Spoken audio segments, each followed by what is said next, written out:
শুরুতেই ভারত পাকিস্তান প্রসঙ্গ। দুদেশের চলমান চরম উত্তেজনার মধ্যে কাশ্মীর সীমান্তে ভারত ও পাকিস্তানের সেনাদের মধ্যে গুলি বিনিময় হয়েছে। শুক্রবার পেহেলগামে সন্ত্রাসী হামলার জেরে দুই দেশের মধ্যে ঘটে গোলাগুলির ঘটনা। ভারত সেনাবাহিনীর দাবি, কাশ্মীরের নিয়ন্ত্রণ রেখার একাধিক স্থানে পাকিস্তান থেকে প্রথমে গুলি ছোড়া হয়, পরে তার জবাব দেয় ভারতের সেনাবাহিনী। এদিকে পাকিস্তানের প্রতিরক্ষামন্ত্রী খাজা আসিফ বলেছেন, পারমাণবিক শক্তিধর দুই দেশের মধ্যে পূর্ণ মাত্রায় সংঘাতের আশঙ্কা নিয়ে বিশ্বকে ভাবতে হবে। বিস্তারিত জুবাইর রহমানের রিপোর্টে। ভারত শাসিত কাশ্মীরে বন্দুকধারীদের হামলার পর পাকিস্তান ও ভারতের মধ্যে সম্পর্কের অবনতি হয়েছে। পাল্টাপাল্টি পদক্ষেপে উত্তেজনা কার্যত চরমে পৌঁছেছে এবং এর মধ্যেই সীমান্তে ভারত ও পাকিস্তানি সেনাদের মধ্যে গোলাগুলির ঘটনাও ঘটেছে। তবে সেনা সূত্রের বরাত দিয়ে ভারতীয় সংবাদ মাধ্যম এনডিটিভি বলছে, কোনো হতাহতের ঘটনা ঘটেনি। কাশ্মীরের পেহেলগামে বন্দুকধারীদের হামলার পর প্রথমে ভারত আর তারপর পাকিস্তান একে অপরের বিরুদ্ধে একগুচ্ছ কড়া ব্যবস্থার ঘোষণা দিয়েছে। এসব পদক্ষেপগুলোর মধ্যে দুদেশেরই ওয়াঘা আটারি সমন্বিত সীমান্ত চৌকি বন্ধের ঘোষণার পাশাপাশি দুটি দেশই অপর দেশের সামরিক কর্মকর্তাদের বহিষ্কারের ঘোষণাও দিয়েছে।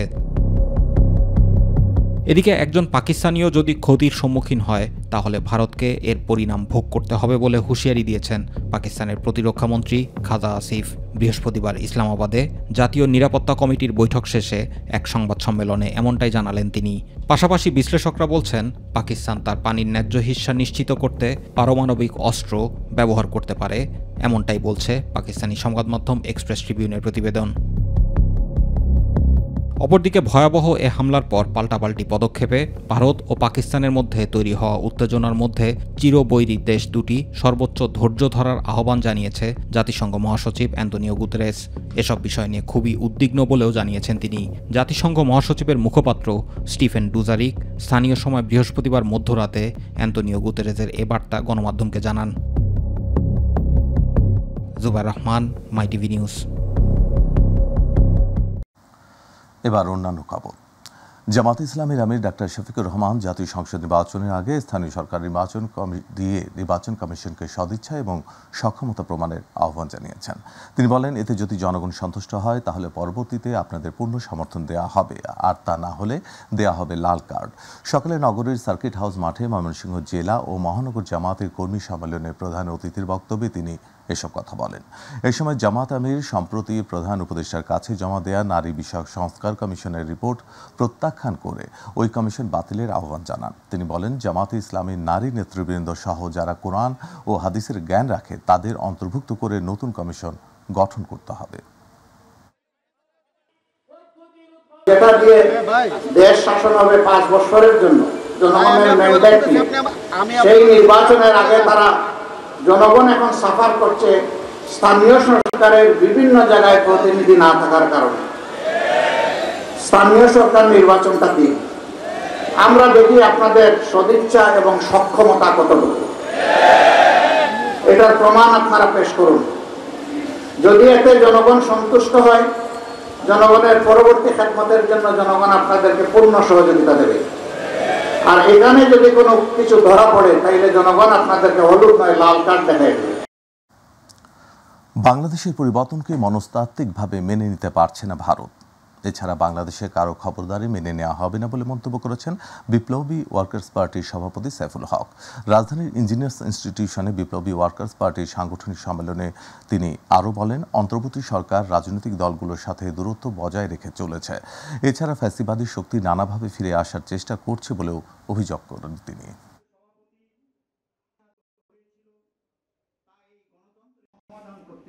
যত দিন যাচ্ছে বাংলাদেশকে অস্থিতিশীল করবার একটা তৎপরতা আমরা দেখি। দেশের ভেতরে আমরা দেখছি পরাজিত স্বৈরতন্ত্রী শক্তি নানাভাবে তারা আবার নাশকতা সৃষ্টি যেমন তৎপরতা আছে, তারা যে কোনো ছুতায় ফিরে আসার তারা চেষ্টা করছে। পাশের দেশ ভারতে বিজেপি না নরেন্দ্র মোদীর সরকার এখনো পর্যন্ত বাংলাদেশকে তারা কিন্তু এখনো মেনে নিতে পারেনি। নতুন যে পরিবর্তন অভ্যুত্থানের পরে যে বাংলাদেশ নতুনভাবে আত্মমর্যাদা নিয়ে এখন ঘুরে দাঁড়িয়েছে, এই পরিবর্তনটাকে মনস্তাত্ত্বিকভাবেও তারা এখনো গ্রহণ করতে পারেনি। জাতীয় চলচ্চিত্র পুরস্কারপ্রাপ্ত অভিনেতা ও নিরাপদ সড়ক আন্দোলনের অন্যতম মুখ ইলিয়াস কাঞ্চনের নেতৃত্বে যাত্রা শুরু করেছে নতুন একটি রাজনৈতিক দল জনতা পার্টি বাংলাদেশ। শুক্রবার রাজধানীর একটি হোটেলে আনুষ্ঠানিকভাবে দলটির আত্মপ্রকাশ ঘটে। গর্বমরা ইনসাফের দেশ স্লোগান নিয়ে যাত্রা শুরু করা দলটির চেয়ারম্যান হয়েছেন ইলিয়াস কাঞ্চন নিজেই, আর সেক্রেটারি জেনারেলের দায়িত্ব পেয়েছেন জাতীয় প্রেস ক্লাবের সাবেক সভাপতি শওকত মাহমুদ। দলটির লক্ষ্য উদ্দেশ্য সম্পর্কে জানানো হয়, মুক্তিযুদ্ধ ও ২৪-এর চেতনায় বিশ্বাসী এবং গণমানুষের অধিকার প্রতিষ্ঠাই তাদের প্রধান লক্ষ্য।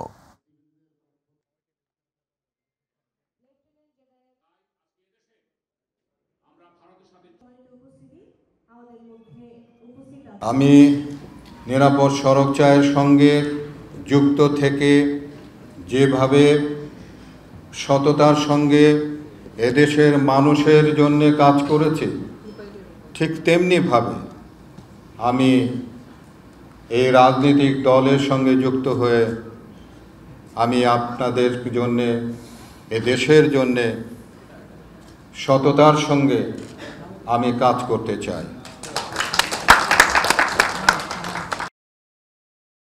প্রকাশ্য দিবালোকে পরিবহনে ছিনতাই ডাকাতির ঘটনায় আতঙ্ক ছড়িয়ে পড়েছে ঢাকা আরিচা মহাসড়কে চলাচলরত পরিবহন যাত্রী চালকের মাঝে।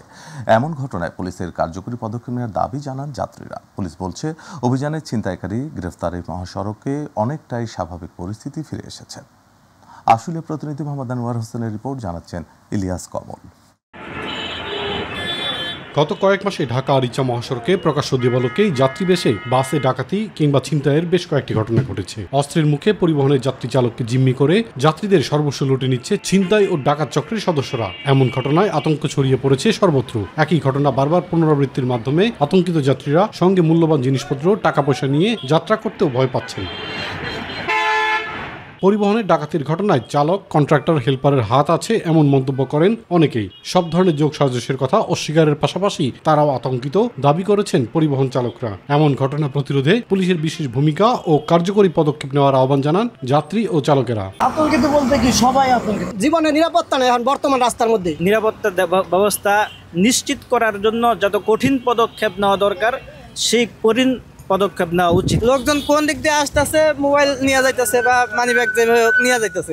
আমরা অনেক সময় মোটা অঙ্কের টাকা নিয়ে বেরোতে আপনার ভয় পাই। এসব দুর্ঘটনা রোধে প্রশাসনকে আরও কার্যকর পদক্ষেপ নিতে হবে বলে মনে করেন শিক্ষার্থী ও ছাত্রনেতারাও। সাভার থানা, আশুলিয়া থানা এবং ঢাকা আরিচা মহাসড়কে যে হাইওয়ে থানাগুলো আছে সেই থানাগুলোর প্রতি আহ্বান থাকবে যাতে দ্রুত সময়ের মধ্যে যে ঘটনাগুলো ইতিমধ্যে ঘটেছে সেখানে যারা এই ঘটনার সাথে জড়িত তাদেরকে যাতে চিহ্নিত করে আইনের আওতায় আনা হয়। পুলিশ বলছে উঠতি বয়সের কিছু বখাটে মাদকাসক্তরা এমন ঘটনার সাথে বেশি জড়িত। তবে অভিযান চালিয়ে মহাসড়কে ছিনতাই ডাকাতির ঘটনা অনেকটা কমিয়ে আনা গেছে বলে দাবি পুলিশের। ছিনতাই হচ্ছিল সেগুলো মোটামুটি অনেকটাই নিয়ন্ত্রণে চলে আসছে। এখন আমরা দেখবেন যে গত কয়েক মাসে আমরা প্রায় ১০০-র উপরে ছিনতাইকারী এবং ডাকাতকে গ্রেপ্তার করতে সক্ষম হয়েছি। ইলিয়াস কমল, মাই টিভি। বিশ্বের বিভিন্ন শহরের সঙ্গে মেগা সিটি ঢাকার বায়ু দূষণও দিন দিন বাড়ছে। বেশ কিছু দিন ধরে বিশ্বের দূষিত শহরের তালিকায় প্রথম দিকে রয়েছে ভারতের দিল্লি, পাকিস্তানের লাহোর ও বাংলাদেশের রাজধানী ঢাকা। সকালে 9:30টায় দিকে আন্তর্জাতিক বায়ুমান প্রযুক্তি প্রতিষ্ঠান IQAR এর তথ্য অনুযায়ী বিশ্বের শীর্ষ 10 দূষিত শহরের তালিকায় নেই ঢাকার নাম। আজ 202 স্কোর নিয়ে বিশ্বের দূষিত শহরের তালিকার শীর্ষে রয়েছে ভারতের দিল্লি শহর। একই সময় 190 স্কোর নিয়ে বিশ্বের দূষিত শহরের তালিকায় দ্বিতীয় অবস্থানে রয়েছে নেপালের কাঠমান্ডু। 164 স্কোর নিয়ে এরপরের অবস্থানে রয়েছে সংযুক্ত আরব আমিরাতের দুবাই শহর। এরপর 160 স্কোর নিয়ে চতুর্থ অবস্থানে রয়েছে মিশরের কায়রো শহর এবং 153 স্কোর নিয়ে পঞ্চম অবস্থানে রয়েছে থাইল্যান্ডের চিয়াং মাই শহর।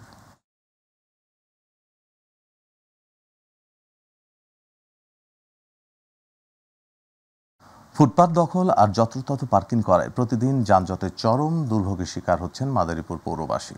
প্রচণ্ড গরমে যানজটে আটকা থাকায় বেড়েছে অসহ্য যন্ত্রণা। লাগাম ছাড়া ব্যাটারি চালিত ইজি বাইক ও রিকশার অবাধ চলাচল, অদক্ষ চালক, যেখানে সেখানে ইউটার্ন নেওয়া এবং যাত্রী ওঠানো নামানোর কারণে বাড়ছে যানজট। দুর্ভোগ লাঘবে প্রশাসন ব্যর্থ বলে অভিযোগ শহরবাসীর। প্রতিনিধি মাসুদুর রহমান সর্দারের রিপোর্ট, জানাচ্ছেন শামস উচ্ছ্বাস। মাদারীপুর শহরের বাণিজ্যিক কেন্দ্র পুরান বাজার, জেলার সবচেয়ে বড় মার্কেট এটি। সারি সারি দোকান, ফুটপাত দখল হয়ে উঠেছে অসংখ্য দোকানপাট। এতে প্রতিদিনই দীর্ঘ হচ্ছে যানজট। চাঁদমারি মসজিদ রোড হয়ে কাজীর মোড় থেকে মিলন সিনেমা, কাঠপট্টি, ইটের পুল, চর্মগুড়িয়া ও শকুনি লেকপারের চিত্র এইরকম। ফুটপাত দখল করে অনেকে ব্যবসা করে। কোনো রিক্সা কোনো পার্কিং নাই, পার্কিংয়ের জন্য আপনার যানজটটা বেশি, তো রিক্সা ঢুকা জাম করে থাকে। যাত্রা আরামদায়ক হওয়ায় সমাজের বিভিন্ন শ্রেণী পেশার মানুষ এই বাহনে চলাচল করে। গুরুত্বপূর্ণ সড়কের কিছু দূর পরপরই গড়ে উঠেছে ইজি বাইক ও রিক্সার অবৈধ স্ট্যান্ড। মাত্রা অতিরিক্ত যানবাহনের কারণের ফলে সড়কে যান চলাচল ব্যাহত হচ্ছে। ফলে শহরের সবখানেই লেগে থাকে ইজি বাইক ও রিক্সার জটলা। অটোগুলা দুই সাইড দিয়ে রাখে, এই জন্য বড় বড় ট্রাকগুলো আসে, ট্রাকগুলো না যাওয়ার কারণে তাদের পারে যেন জাম বাড়তি গাড়ি বেশি গাড়ি তো ভরে গেছে না। সামনে স্ট্যান্ড আছে, ওই স্ট্যান্ড মনে করেন যদি আরো একটু পিছিয়ে দেয় তাহলে আর এই জামটা থাকবে। ব্যবসায়ী নেতাদের দাবি পৌরসভার বিভিন্ন পয়েন্টের ফুটপাত উচ্ছেদ করে পার্কিং জোন গড়ে উঠলে কমবে ভোগান্তি। ফুটপাতের যে দখলদারিত্ব এটা মুক্ত করা দরকার। এই জন্য প্রশাসনের অবশ্যই জোর নজরদারি থাকতে হবে। পৌর কর্তৃপক্ষ বলছে অবৈধ দখলদার ও ফুটপাতের দোকানপাট উচ্ছেদে নেওয়া হবে আইনগত ব্যবস্থা। পৌরসভা থেকে লিখিত নোটিশ পাঠিয়েছি যে আপনারা মালামাল যদি নিজ উদ্যোগে সরিয়ে না নেন তাহলে আমরা ভ্রাম্যমাণ আদালতের মাধ্যমে ওগুলা উচ্ছেদ করার ব্যবস্থা গ্রহণ করব। পরিসংখ্যান বলছে প্রতিদিন মাদারীপুর শহরে 10,000 ব্যাটারি চালিত ইজি বাইক ও রিক্সা চলাচল করে। শামস তাবরিজ উচ্ছ্বাস, my TV news desk. Rana Plaza ধসের পর তৈরি পোশাক নির্মাতা প্রতিষ্ঠানের শ্রমিকদের মাঝে আতঙ্ক থাকলেও এক যুগ পর এসে অনেকটাই উন্নত হয়েছে কর্মপরিবেশ। তবুও শ্রমিকদের স্বাস্থ্য নিরাপত্তার বিষয়টি এখনও ঝুঁকিতে রয়েছে এমন দাবি পোশাক প্রস্তুতকারী প্রতিষ্ঠানে কর্মরতদের। তাদের দাবি কর্মপরিবেশ উন্নত হলে কাজে আন্তরিক হবে শ্রমিকরা। ইউসুফ আলীর রিপোর্ট। 2013 সালের 24 আগস্ট সাভারের রানা প্লাজা ধসে নিহত হয় 1138 গার্মেন্টস শ্রমিক, আহত হয় অসংখ্য নারী পুরুষ। রানা প্লাজা ধসের পর তৈরি পোশাক কারখানার শ্রমিকদের মাঝে বিরাজ করে আতঙ্ক। এক যুগ পর পোশাক তৈরি প্রতিষ্ঠানগুলোতে কাজের পরিবেশ কিছুটা উন্নত হয়েছে বলে জানান শ্রমিকরা। কাজের ক্ষেত্রে একটু ভালো উন্নত হয়েছে আর কি। নিরাপত্তা ভালোই আছে আমাদের অফিসে, সব দিকেই ভালো। আগে গার্মেন্টস অনেক অত্যাচার হইতো, ডিউটি বেশি হইতো, এখন আগের মতো এরকম নাই। স্যালারি এগ্রিমেন্ট হয়, তারপরে আপনার কিছু খাওয়া দাওয়া ইমপ্রুভ হয়েছে। সকালে 10টা পর্যন্ত যদি করে তাহলে তারা টিফিন দেওয়া হয়, বেতনটা টাইম মতন দিয়ে দেয়, তারপরে একটা সমস্যা হলে দেখে। তবে বিরাজমান যেসব সমস্যা রয়েছে সেগুলো সমাধানে কর্তৃপক্ষ আন্তরিক হলে শ্রমিকদের জীবনমান আরও উন্নত হবে বলে মনে করেন তারা। আমাদের দাবি হলো এখন বেতন উন্নত হওয়ার জন্য।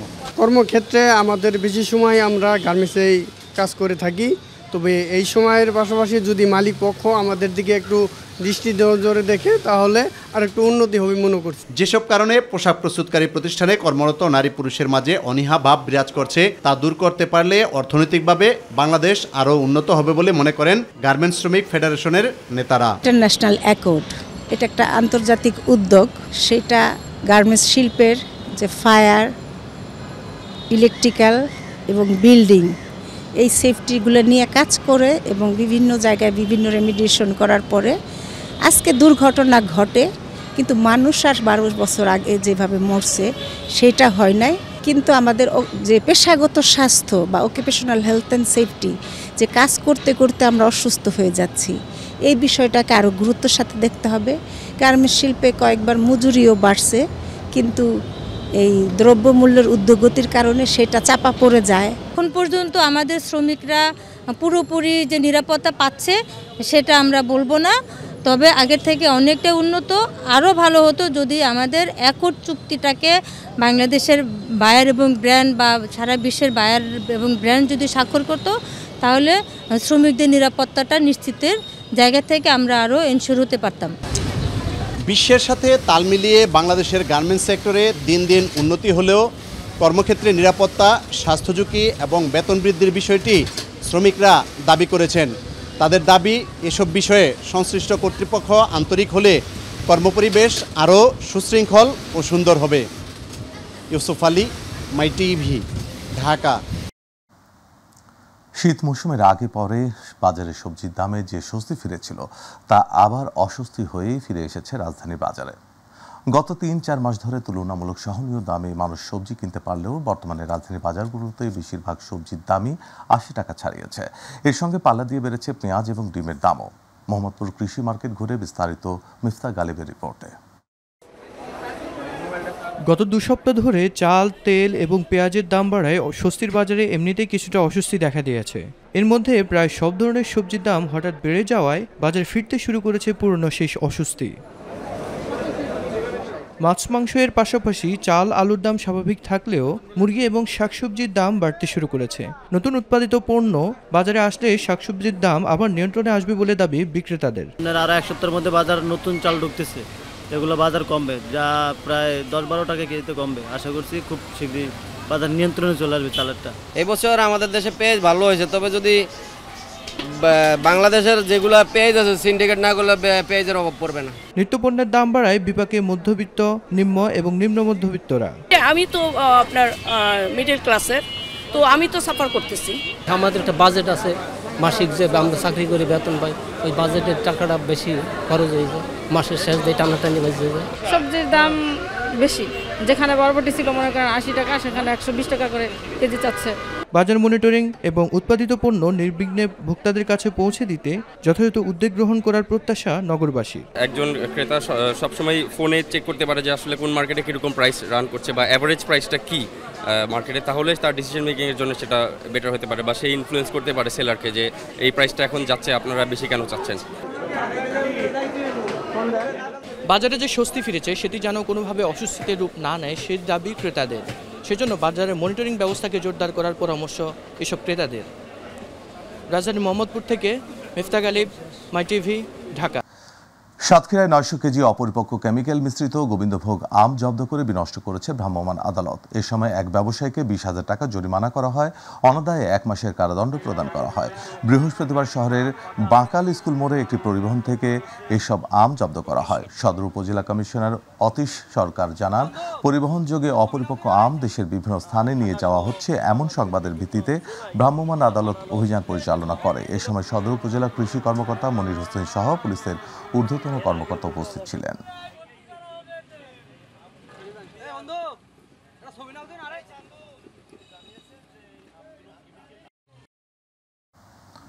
পরিবেশ বান্ধব শাটল বাস সার্ভিস চালু করেছে জাহাঙ্গীরনগর বিশ্ববিদ্যালয় কর্তৃপক্ষ। চীন থেকে আনা ইলেকট্রিক কার্ডের ভাড়া নির্ধারণ করা হয়েছে 5 থেকে 20 টাকা।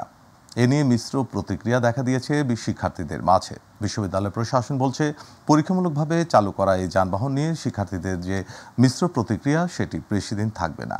প্রতিনিধি আনোয়ার হোসেনের রিপোর্ট, জানাচ্ছেন আতিকুর রহমান তিতাস।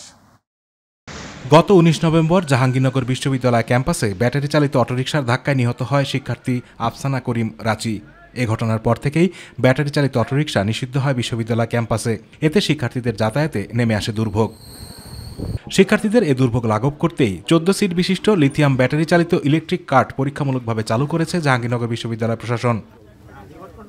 14 জন যাত্রী বহনকারী এই বাহনে 5 থেকে 20 টাকা ভাড়া নির্ধারণ করেছে বিশ্ববিদ্যালয় প্রশাসন। তবে এ নিয়ে মিশ্র প্রতিক্রিয়া রয়েছে শিক্ষার্থীদের মাঝে।